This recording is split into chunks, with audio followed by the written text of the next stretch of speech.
여러분 안녕하십니까? 광주 MBC 뉴스데스크입니다. 4.15 총선을 앞두고 허위 사실을 유포한 혐의로 광주 남구의원에 대해서 검찰이 구속영장을 청구했습니다. 윤영덕 당선인의 선거운동을 도왔던 인물로 영장은 일단 기각됐지만 검찰의 수사가 당선인으로까지 확대될지 여부가 초미의 관심사입니다. 이계상 기자의 보도입니다. 광주 남구의회 A 의원이 공직선거법 위반 혐의로 구속영장 실질심사를 받았습니다. 주거가 일정하고 범죄 증거가 수집돼 있다는 이유 등으로 일단 구속은 피하게 됐습니다. 동남갑 윤영덕 후보의 선거운동을 돕던 A 의원은 중국인 명의의 선불폰을 이용해서 상대 후보를 비방하는 문자 메시지를 선거 구민 20여 명에게 보낸 혐의를 받고 있습니다. 당시 문자 메시지에는 신천지의 아들 최영호 예비후보 사퇴 등의 내용이 담겼고 메시지를 전송한 장소는 윤 후보 캠프 관계자의 사무실이었던 것으로 알려졌습니다.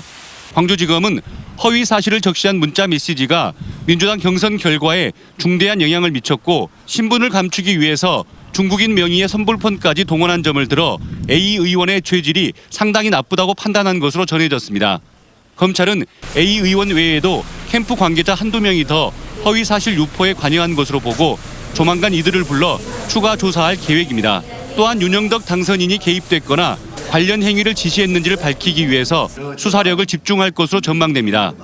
광주 전남 지역에서 당선인과 관련된 공직선거법 위반 사건은 18건, 벌금 100만 원 이상의 형이 확정될 경우 의원직을 잃게 돼 수사선상에 오른 당선인들이 긴장하고 있습니다.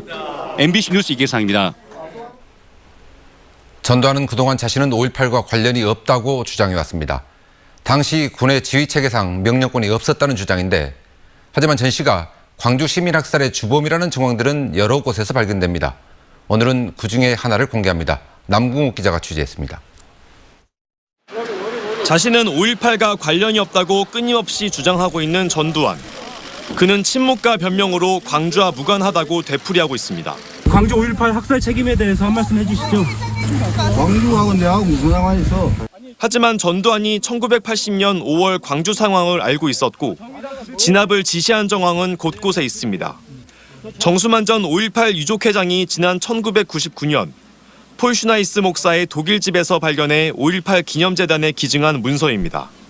도청 앞 집단 발포 이튿날인 1980년 5월 22일 전두환이 중앙정보부장 서리 자격으로 언론 기관장과 만남 자리에서 발언한 내용이 담겨 있습니다. 전두환은 이 자리에서 군은 시가전을 각오한 일대 작전을 준비 중이다. 군에는 고도의 훈련을 받은 병력이 많고 2시간 안에 진압할 자신이 있다고 말하며 5월 24일을 기해 시가전을 각오한 대작전을 펴겠다고 말합니다. 80년 당시 정보기관이 내부 보고용으로 작성한 것으로 추정되는데 실제로 군은 5월 24일을 D-Day로 한 이른바 폭도 소탕 작전인 충정 작전을 계획하고 있었습니다. 1980년 이군 사령부가 작성한 광주권 충정작전관 군 지시 및 조치사항 문서에는 24일 새벽 2시를 기해 주모자 체포를 목적으로 한 공격 계획 건의가 이뤄졌고 전두환이 이 계획에 굿 아이디어라고 말한 것도 기록돼 있습니다. 전두환이 지워버리고자 했던 자신의 행적 기록들이 드러나고 있거든요. 이건 부인할래 부인할 수 없는 명백한 객관적 사실이 되겠죠. 24일로 예정돼 있던 도청 진압작전은 27일 새벽에 실행됐고 시민 27명이 숨지고 295명이 체포됐습니다. 그 잘못했다는 말 한자 하기가 그렇게 어렵냐고요. 그 말 한마디만 하면 그래도 다는 안 풀지만 조금이라도 풀릴 것 아니에요. 이 엉어리가. 자신은 광주와 무관하다는 주장을 계속하고 있지만 움직일 수 없는 사실들은 학살을 지시한 장본인이 전두환이라고 가리키고 있습니다. MBC 뉴스 남궁욱입니다. 국내에서 코로나19 확진자가 나온 지 꼭 100일이 지났습니다. 그 사이 전국적으로 확진자가 10,000명이 넘었지만 광주 전남은 비교적 바이러스를 잘 막았습니다. 시민들의 헌신도 빛났습니다. 보도에 송정근 기자입니다. 중형병원에서 나온 광주의 첫 확진자, 그리고 신천지 대구교회를 다녀온 확진자, 발병 초기 광주에서도 집단 감염의 위험이 높았습니다. 하지만 고비고비를 잘 넘겼습니다. 지금까지 광주 전남의 확진자 수는 45명, 제주를 제외하면 전국에서 가장 낮은 수준입니다. 최근에는 해외 입국자를 제외하면 지역 내 감염자는 없다고 봐도 무방할 정도입니다. 해외 입국자로부터 지역사회 감염을 원천 차단하고자 2차례의 특별 행정명령 역시 정부 지침보다 강화된 기준을 발동하였고 방역 당국의 대처도 대처지만 마스크 챙겨 쓰고 외출을 참아가며 자발적으로 협조한 시민들의 힘이 컸습니다. 병상이 부족해 치료도 받지 못한 채 환자들이 집에서 숨지고 있다는 대구 지역 소식에는 기꺼이 병상을 내주며 나눔과 연대의 정신을 실천했습니다. 따뜻하게 맞아주시고 힘 주셔가지고 빨리 나은 것 같습니다. 예. 그래서 너무 감사드리고 저희도 또 퇴원해서 또 광주를 위해서 기도하고 있습니다. 지난 100일을 이렇게 슬기롭게 견디면서 1차 파고를 넘겼지만 아직은 마음을 놓을 수는 없습니다. 광주시는 2차 대유행이 올 수 있다는 보건당국의 경고에 따라 감염병 지원당 구성과 음압병상 확대 등 후속 대책을 준비하면서 시민들에게도 방역 수칙을 꼭 지켜달라고 당부했습니다. MBC 뉴스 송정근입니다.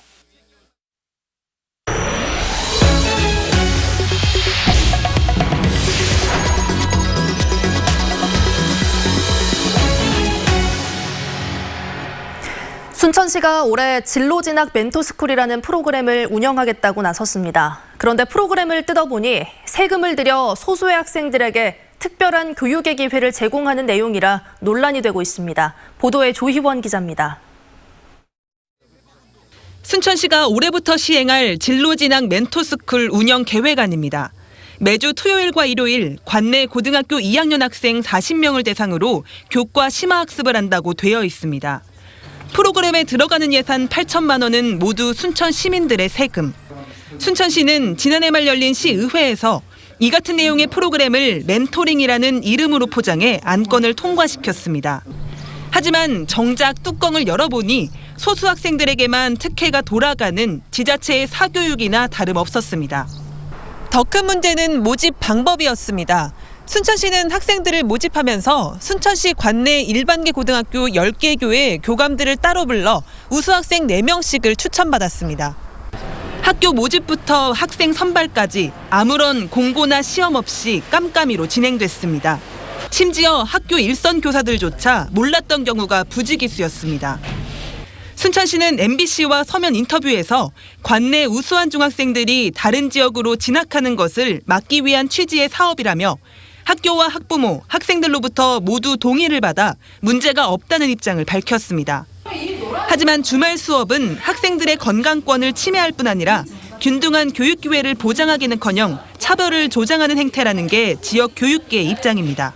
어떤 공정한 기준에 의해서 선정이 되지 않았다는 것도 가장 큰 문제가 될 수 있고요. 그 보편적으로 써야 할 어떤 교육 예산들이 성적 상위권 아이들에게 특정해가지고 혜택을 줄 것 자체가 교육적으로 상당한 문제가 있다고 생각을 하고. 전라남도 교육청은 운영상 문제점이나 차별적인 요소가 없는지 검토에 들어갔습니다. 그게 이제 어떤 형태로 진행되는 건지 이제 대충은 얘기는 들었는데 운영 자체를 이제 어떻게 하는지 모르겠는데 예, 이제 세부적인 내용들은 저희들도 한번 파악을 해보려고. 순천시는 대면 등교가 시행되는 대로 프로그램 운영을 시작하겠다는 계획. 코로나19로 어려운 소외계층 학생들이 많다는 소식도 전해지는 요즘 행정기관이 세금을 들여 소수의 학생에게 특혜를 주는 것이 과연 옳은 것이냐는 비판은 피하기 어려워 보입니다. MBC 뉴스 조희원입니다.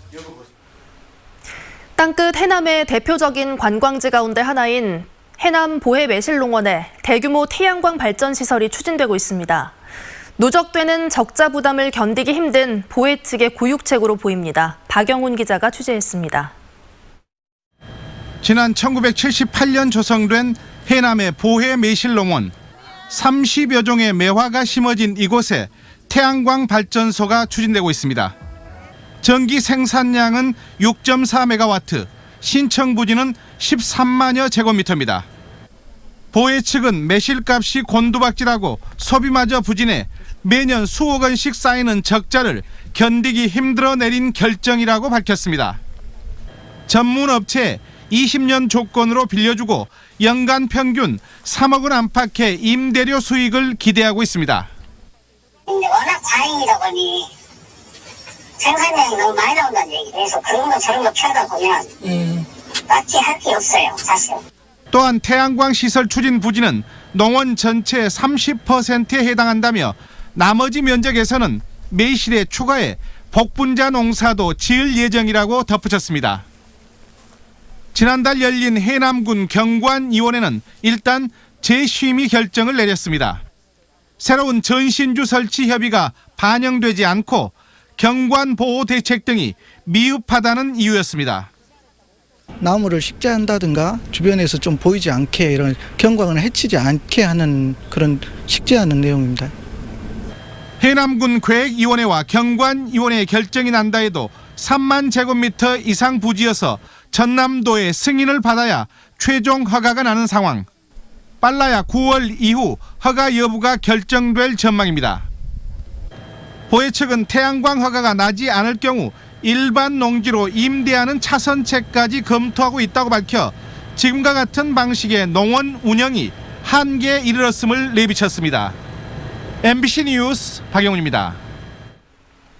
광주시가 민생경제 지원 등을 위해 7,174억 원 규모의 추경 예산안을 편성해 시의회에 제출했습니다. 광주시는 12,000명을 고용하는 공공일자리 사업과 소상공인 채용 지원 예산 등 코로나19로 어려움을 겪고 있는 민생경제를 지원하기 위해 관련 예산을 편성했습니다. 또 도시철도 2호선 건설과 옛 광주 적십자병원 매입비 등 현안 사업과 관련된 예산도 추경안에 포함됐습니다. 코로나19에 따른 온라인 수업 시간 중에 고등학생이 오토바이를 몰다가 사고로 숨졌습니다. 광주 남부경찰서에 따르면 지난 20일 오후 4시쯤 광주 남구 화장동에서 오토바이를 몰던 고등학교 3학년 18살 A군이 도로변에 1m 깊이 배수로로 떨어져 병원에 옮겨졌지만 숨졌습니다. 경찰은 해당 학교는 A군이 온라인 수업을 미리 들은 뒤 친구들과 오토바이를 몰다가 운전이 미숙해 사고를 낸 것으로 보고 있습니다. 고등학교 화상 채팅 수업 도중 신원을 알 수 없는 남성이 신체 특정 부위를 카메라에 노출해 경찰이 수사를 벌이고 있습니다.